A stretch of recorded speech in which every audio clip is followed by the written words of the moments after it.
Olha só, 1.156 mortes em 24 horas. O Brasil bateu de novo o recorde no número de mortos por Covid-19, infelizmente. Desde que foi registrado o primeiro óbito, isso foi em 17 de março, 26.788 pessoas morreram pelo novo coronavírus no país, aqui no Brasil. Já são 441.315 casos confirmados da doença. O Ministério da Saúde continua sob o comando interino do general Eduardo Pazuello, que hoje nomeou mais 2 militares para cargos chaves da área da saúde. O comandante da Polícia Militar de Minas Gerais, Giovanni Gomes da Silva, assume a presidência da Fundação Nacional de Saúde, a FUNASA. E o oficial do Exército, Wilson Roberto, assume o comando da Coordenação Distrital de Saúde Indígena de Potiguara. Metade dos brasileiros desaprova a gestão de Bolsonaro nessa crise do novo coronavírus. Uma pesquisa Datafolha, publicada hoje, revela que 50% dos entrevistados consideram a gestão de Bolsonaro ruim ou péssima. 22% consideram regular e 27% acham que Bolsonaro tem sido um ótimo ou bom gestor. 1% não soube responder e o Datafolha ouviu 2.069 pessoas nos dias 25 e 26 deste mês de maio. Outra notícia: Celso de Mello enviou à Procuradoria-Geral da República o pedido da oposição para que o general Augusto Heleno seja enquadrado na Lei de Segurança Nacional. Os partidos alegam que Heleno praticou crime de responsabilidade contra o livre exercício do poder judiciário ao emitir uma nota contra a apreensão dos celulares do celular do presidente Jair Bolsonaro. Augusto Aras já decidiu pela não apreensão do aparelho, mas o estrago provocado por aquela nota do general Heleno permaneceu. Pela primeira vez, Bolsonaro admitiu que pretende indicar Augusto Aras para a vaga no Supremo Tribunal Federal. Ontem, nessa live semanal, o presidente foi questionado por um jornalista se tinha a intenção de indicar o Procurador-Geral da República para o STF. Vamos ver. Tem uma vaga prevista para novembro, outra para o ano que vem.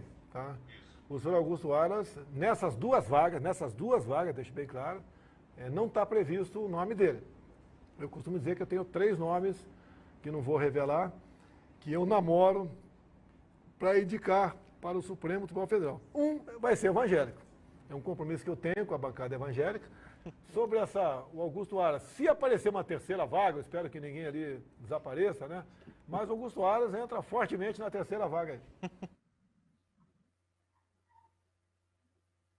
Apesar de Bolsonaro ter dito que não revelaria os nomes que tem já em mente para essas 2 vagas que tem direito a indicar durante o seu mandato no STF, Bolsonaro deixou escapar qual é o candidato evangélico que pode se tornar ministro do Supremo.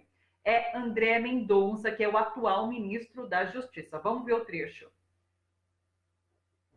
Uma pitada de religiosidade, né?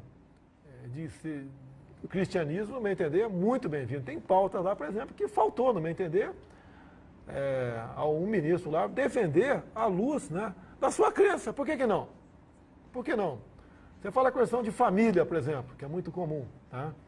Ter discussão lá, ideologia de gênero. Tá? Até o André Mendonça, que é evangélico, é um dos cotados, foi criticado porque ele não encaminhou para derrubar uma lei do município de Maringá, se não me engano, sobre ideologia de gênero. André Mendonça. Ele é autor do pedido de habeas corpus que tenta impedir o depoimento de Abraham Weintraub na Polícia Federal. Lembrando que Weintraub chamou os ministros do STF de vagabundos e, por conta disso, Alexandre de Moraes, ministro do STF, determinou o depoimento do ministro da Educação. Sobre tudo isso, a gente conversa agora com o Leandro Fortes. Oi, Leandro, tudo bom?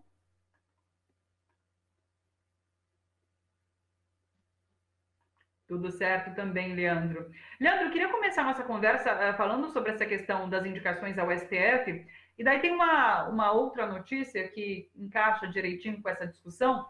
Randolfo Rodrigues, que é da Rede do Amapá, líder da oposição no Senado, ele apresentou uma proposta de emenda à Constituição que proíbe a recondução do Procurador-Geral da República e estabelece, inclusive, que os procuradores gerais da República ficam impedidos por 2 anos de serem indicados para o STF ou assumir cargo comissionado. Isso por conta de existir um conflito de interesses de fato, que é o que se aponta agora, né, Leandro? Pois é, Thalita. O Procurador-Geral da República, o Aras, ele foi escolhido porque ele foi escolhido porque ele se prestou a esse papel. Né? Ele foi retirado da manga, ele não foi escolhido em lista tríplice, ele não era um nome minimamente cotado, não é um jurista, é um sujeito medíocre, né? Que tem uma carreira medíocre e que por isso mesmo, né, tem um requisito muito caro ao governo Bolsonaro. Ele foi colocado lá para blindar o presidente Bolsonaro de ações judiciais, de processos, enfim. Mais ou menos o que o Fernando Henrique Cardoso fez lá atrás, quando nomeou o chamado engavetador-geral da República. Só quem não fez isso foram os presidentes. Os presidentes que não fizeram isso foram Dilma e Lula. Né? Muitos acham que ingenuamente, mas agiram de forma republicana, de forma correta. Nesse caso do Aras, o que nós temos é um procurador-geral da República que atua como advogado-geral da União e um ministro da Justiça que faz a mesma coisa. Assim, há uma sopa institucional muito mal feita nessa história. É um papel muito patético, muito ridículo para um procurador-geral da República. E agora, se ele aceitar, né, esperar que alguém desapareça, porque agora, além de defender o governo, Thalita, o Aras vai ter que ficar torcendo também para um ministro morrer. Porque quando Bolsonaro falou não quer que ninguém desapareça, ele está se referindo a alguém morrer, porque a única maneira de abrir uma vaga no Supremo fora das regras normais, né, é se alguém morrer. Então, assim, são idiotas pautando idiotas, né, vivendo num mundo bizarro que a gente tem que ficar observando assim, estupefatos por tudo que está acontecendo. A própria noção de que existe uma vaga para um evangélico já é uma coisa que deveria ser um escândalo na República. Né? O STF não pode ser um quartel de evangélicos, nem de cristão, nem de religião nenhuma. O critério para escolher um juiz da Suprema Corte não pode ser religião, pelo contrário. Melhor seria se não tivesse religião. A religião não pode ser uma variável na escolha de alguém para ser um juiz, porque a religião ela cria parcialidade, ela cria um viés que torna qualquer julgamento parcial. Então, na época do primeiro governo Lula, ele cometeu um erro muito grande e nomeou um ministro que era também um radical religioso, um fanático religioso, que era o Carlos Alberto Direito, que faleceu durante o mandato, mas que era um prenúncio de um problema. E agora a gente tem um outro prenúncio de problema, que é uma vaga para a bancada evangélica. Isso é uma coisa absolutamente temerária. Leandro, talvez Bolsonaro já esteja contando, inclusive, com a reeleição, porque parece que no próximo mandato também o presidente vai ter direito a indicar uma outra cadeira no STF. Então, talvez Bolsonaro já está contando com a reeleição para poder indicar um terceiro ministro, né? Agora, deixa eu te perguntar em relação à saúde, esses números que eu apresentei agora em relação à Covid-19. Essa mesma pesquisa da Datafolha, que fala que 50% desaprova a condução de Jair Bolsonaro em relação ao enfrentamento da pandemia de coronavírus, também traz números sobre o ministro da Saúde. E daí o ministro da Saúde tem 45% de aprovação, e a mais baixa, de acordo com os outros levantamentos.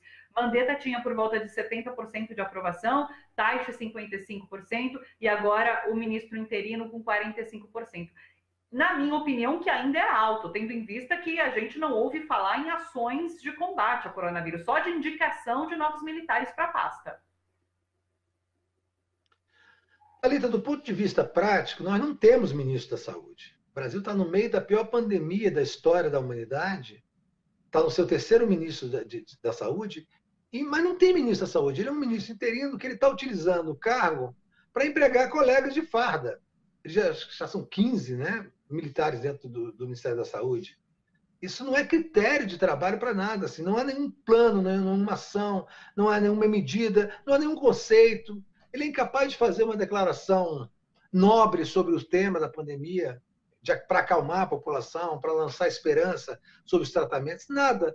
Ele foi colocado lá, porque era o secretário executivo, está fazendo um papelão também, foi lá colocado para poder assinar aquele protocolo da cloroquina, e não sabe o que fazer. Não sabendo o que fazer, ele fica nomeando militares, está transformando o Ministério da Saúde num quartel né? Essa é a questão, sem nenhum critério para as pessoas se apresentarem para trabalhar. Não há nada que justifique essas contratações feitas assim, aos borbotões, num momento como esse. O Ministério da Saúde tinha que estar empenhado na luta contra a pandemia da Covid-19. E a gente mal ouve esse homem falar sobre esse assunto.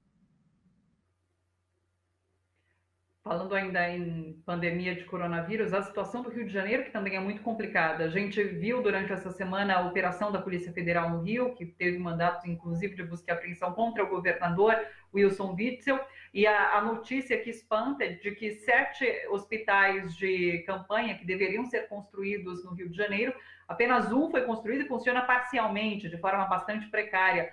É um absurdo que isso aconteça num momento de pandemia, com o Rio de Janeiro tendo mortos comparáveis aos da China. Parece que já ultrapassou o número de mortes. Rio de Janeiro já ultrapassou o número de mortes por coronavírus da China. Então é muito preocupante tudo isso que a gente passa nesse momento.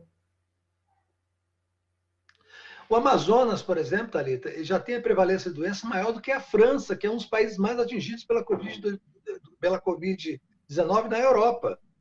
Então, assim, nós estamos vivendo um problema muitíssimo grave. Esse caso do Rio de Janeiro é grave em vários sentidos. Porque, na verdade, o Witzel, ele é da mesma laia do Bolsonaro. Eles estão brigando, mas é uma briga de gangue. Um vai descobrindo as fraquezas do outro e vai atacando, né? Essa ação da Polícia Federal contra o governador do Rio de Janeiro é muito correta. Pelos dados que o Ministério Público Federal do Rio de Janeiro levantou, está havendo sim ali uma falcatrua enorme em relação à construção desses hospitais de campanha, aos envolvidos nessa construção e a pagamentos de propina que estão surgindo. Então, assim, é o sujo falando do mal lavado. Enquanto isso, a sociedade do Rio de Janeiro, a sociedade fluminense, está enfrentando um crescimento exponencial da doença no Estado. E não há governador mais, porque ele agora está preocupado em se safar. Não há ministro da Saúde, porque é um general que está preocupado em empregar colegas de farda. E não há um presidente da República, que nós sabemos que é um demente. Leandro, só para finalizar, essa foi uma semana em que a gente viu operações da Polícia Federal, essa do Rio de Janeiro que a gente comentou agora, teve também a de busca e apreensão contra porta-vozes do bolsonarismo, blogueiros, mesmo deputados que foram chamados a depor em relação à disseminação de fake news. E Bolsonaro, a gente viu também uma escalada retórica por parte dele, né? Então ele subiu o tom, dobrou a aposta, e quando o Bolsonaro dobra a aposta é porque ele está se sentindo de fato acuado. Esse inquérito das fake news pode chegar até o filho dele. Já foi comentado que o filho dele, Carlos Bolsonaro, seria o grande chefe do tal gabinete do ódio. Então foi uma semana bastante importante. O que esperar para os próximos dias, para a próxima semana, Leandro? Todo sujeito incompetente, isso a gente, quem é jornalista já viu isso acontecer em redações, quem trabalha em outros ambientes também já reparou isso. Todo sujeito incompetente, ele é inseguro. E para compensar a insegurança, ele se torna autoritário. Então, o Bolsonaro está entrando nesse ciclo permanente de quando se sente acuado, ele regurgita autoritarismo, né? Está ameaçando com golpe, né? Acabou, porra. Quer dizer, é um sujeito que não tem nenhuma qualificação moral, nem de escolaridade, é um sujeito de baixíssimo nível, que cada vez agora que se sente acuado, ele se torna mais agressivo, se torna mais tóxico, por assim dizer. E ele não tem perspectiva de governo, porque a economia, você está vendo os números que saíram hoje, né? O PIB já tem uma queda brutal nesses últimos meses, a previsão para 2021 é de até 15% de retração da economia, que é um desastre absoluto. Ele não tem mais a economia. Tanto que mas ele insiste de que ele é um defensor, né, do liberalismo e tal, porque na verdade ele é um defensor agora dele mesmo. Ele está preocupado que os filhos dele não sejam presos.